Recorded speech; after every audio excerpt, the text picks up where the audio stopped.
US President Donald Trump's first few weeks in office have seen drastic changes and executive orders that potentially have a burdening impact on a number of countries, South Africa included, the African continent and the global south. Pan-African researcher and historian, Pan-African specialist, Dr Vashna Jagarnath writes in reminiscence of the non-aligned movement and other conferences by African and Asian countries which were aimed at anti-colonialism as significant attempts to forge an independent path in global politics. And Dr. Jagarnath joins me now to talk about this. Thanks so much for your time. Really do appreciate it, Vashna. A very interesting article, timely as well. You invite us to compare the geopolitical climate in this moment, in which you cast US President Donald Trump as the bully, with the geopolitics that preceded the formation of the non-aligned movement in September 1961 in Belgrade, Serbia, which were also shaped by giants like revolutionaries Kwame Nkrumah of Ghana, civil rights activists W.E.B. Du Bois, and others. So let us start there. Yes. Okay, well, I think, the political moment is not exactly like it was in that period. During that period, it was the Cold War. So many countries found themselves torn between, choosing Russia or the United States in that very sort of divided world. And now we seem to be in a situation where we're told for a period of time that we are in a multipolar world, but technically we weren't really in a multipolar world. What was really we were facing was a unipolar world where United States was in ascendancy and in control, especially after the fall of the Berlin Wall. And I think that moment has now come to its sort of crystallization and zenith point with Trump in power. And we all knew he was, we all hoped he didn't come to power, but unfortunately he did. And he seems to be much more unhinged than ever before. And it's leading to a lot of consequences. He's isolating the United States from many countries. I mean, just right now, we know that in South Africa, he stopped any sort of funding in terms of HIV/AIDS medication and various other funding. But it's not just to South Africa, it's to other parts of the continent as well. And this really puts us in a moment where we are faced with real difficulties. People in the United States themselves are faced with real difficulties because they have an increasingly authoritarian government that's not obviously taking any cognizance of the fact of what's going on around them. And I think this is a lesson for us. It's a very negative moment. It's a very difficult moment, but it can also be a positive moment. And I think this is a moment for us to take lessons from what happened during the formation of the non-aligned movement and really try to build more solidarity amongst countries that are outside the United States and its allied forces. And one can appreciate, as you say, how analogous this moment is with relation to the past and then the rise of the non-aligned movement, and we'll get in there in a moment. But we've got to recognize that he is the president of the United States. He didn't get there by himself. There was a strong demographic that installed him in that position, and it's the voice of that cohort and that demographic of people that can't be left out of the contemporary conversations as to why he's there and why he appealed to such a mass that then delivered to him one of the most powerful political positions in the world. If there's time, we can circle back for commentary on that. But how impactful, Vashna, was the non-aligned movement in amplifying the agency of Africans and challenging the dominance of the West and the Soviet Union at that time? What did NAM achieve?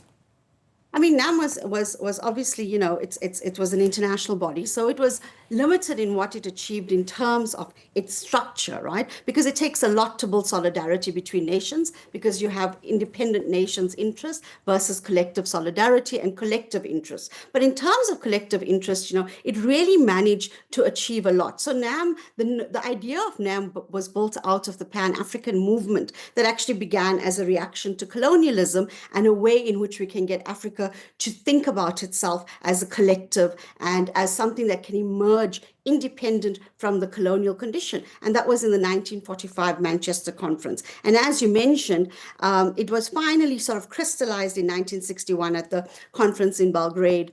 And at that conference, there was a lot more African participation because at the first iteration of the NAM conference in Bandung in 1955, a lot of the African nations were not yet independent from colonialism, so could not actually attend.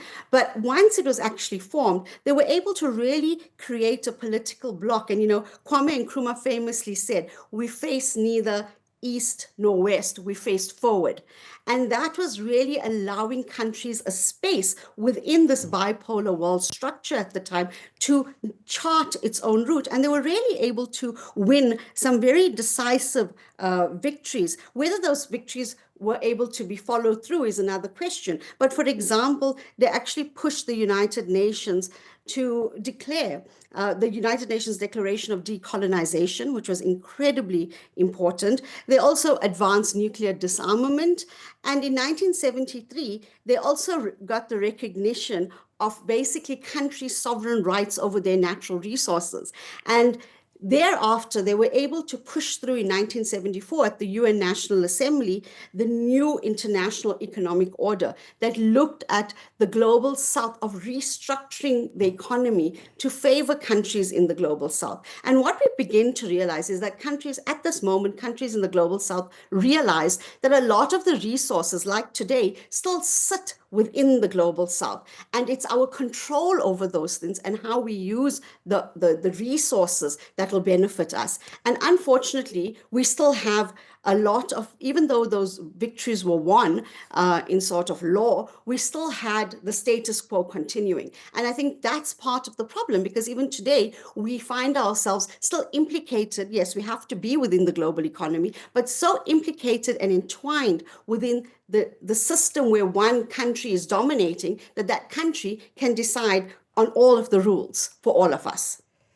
All right, and again, we've seen more and more announcements coming from the White House with regard to tariffs and trade, and as you say, a shifting of the goalposts essentially. And I want to invite our viewers to go and read your comment, your piece, your op-ed, just to get to some of the heart of the other details that you share around this global reconfiguration. Makes for good reading. But NAM, in your piece, as you point out, is a shadow of its former self. But you do create this analogy between what was accomplished under the non-aligned movement and the potential for Brics to continue with the work of engineering a more balanced global world order.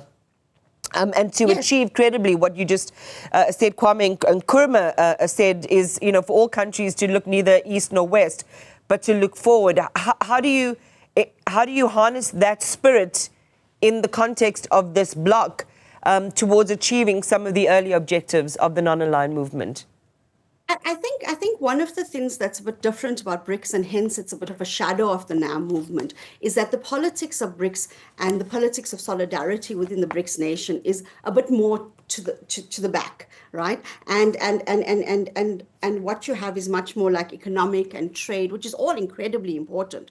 But what that means is that because the political agenda is a bit different, it's not about the liberation of people driving this, the true liberation of nations in that sense, in the anti-colonial sense that was happening in the 1960s. It has lost some of its political teeth in that way. And also partners within the Brics nations aren't equal, right? It depends on the economy of countries.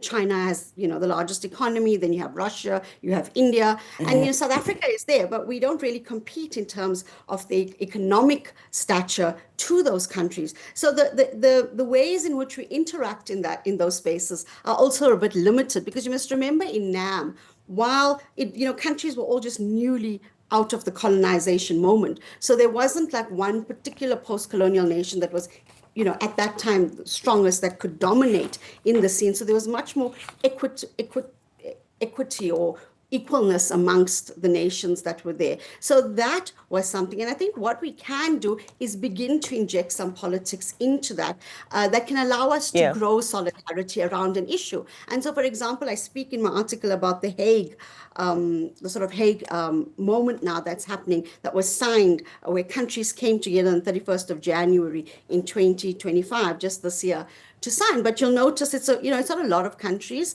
It's Belize, Bolivia, Chile, Cuba, Namibia, Senegal, South Africa. And it's really around the question of Palestine and upholding the ICJ rulings. And this is really important because these countries are coming together around a political issue, and that brings them together to build solidarity with each other.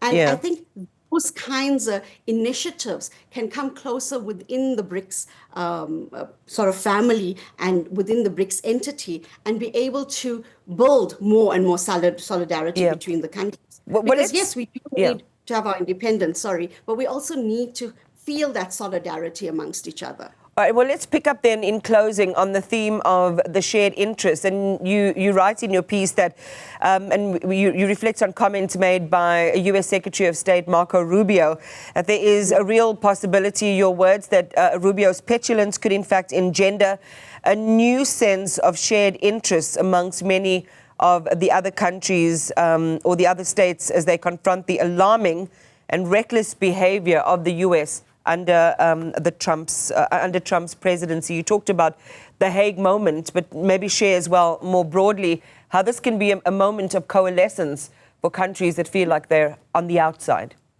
Yes, absolutely. I mean, I think one of the things about Trump's reckless behavior and, members of his cabinet is that they are just able to, isolate a lot of people. They are turning different countries, which ordinarily would have been their partners and their allies, against them. Not maybe overtly, but there is unease in those relationships. And that provides us with a moment to really think through how to build solidarities around things that we have in common with those countries. We may not share everything. This may even include former colonizers themselves, like, former imperial powers who have finding themselves outside Trump's sort of warm embrace.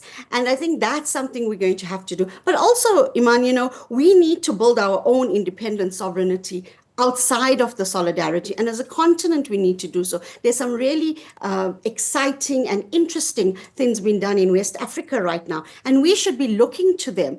For example, in Senegal, President Faye, the newly elected president, has really been trying to assert independence of Senegal. And this is against France. And it's been really amazing around the work he's doing in terms of resources and natural resources, and really making it work for Senegal instead of all of the resources and the benefits going to France. And I think that's something we need to consider and think about how to do as we align ourselves to these different forces that are happening. And we in South Africa ourselves need to create our independence. We need to be able to have a situation where we are not so reliant on this, on one country or the global order, because if something happens in that country that we cannot control, it has dire effects for us at home.